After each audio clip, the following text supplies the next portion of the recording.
تخيل انك رايح مطعم جديد والكل بيقول لك ده احلى مطعم في الدنيا، فتدخل انت متحمس تاكل. طب لو الاكل طلع عادي، عقلك هيبدأ يدور على اعذار زي الطباخ كده شكله تعبان النهارده، او بص على فكرة الاطباق شكلها حلو قوي.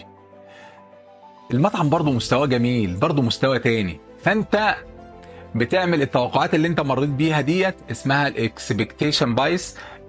هي اللي بتخلينا نشوف الواقع من منظور التوقع اللي احنا داخلين بيه المكان، مش الحقيقة.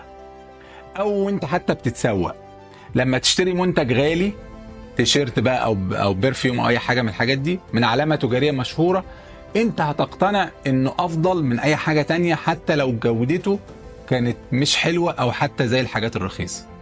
لكن مش معنى كده اننا مش هنقدر نتفادى الفخ ده.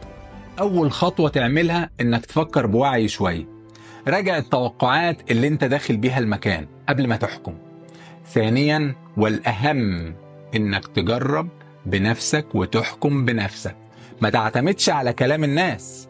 اختبر الامور بنفسك وخليك محايد وانت بتعمل التجربة. مش كل حاجة غالية او مشهورة بتستاهل السعر اللي مكتوب عليه. التوقعات المسبقة اللي احنا داخلين بيها بتتحكم في الطريقة اللي بنشوف بيها العالم اللي حوالينا. لكن لما بنراجع توقعاتنا وبنتعامل مع الأمور بواقعية أكتر، بنشوف الصورة الحقيقية مش النسخة اللي دماغنا بتخدعنا بيها. النجاح دايما في التفكير بعقلانية مش في الانبهار. عقلك هو الترمومتر الحقيقي، مش كلام الناس. بلاش تدي لعقلك أجازة وخليه هو اللي يسوق لك. بس كده.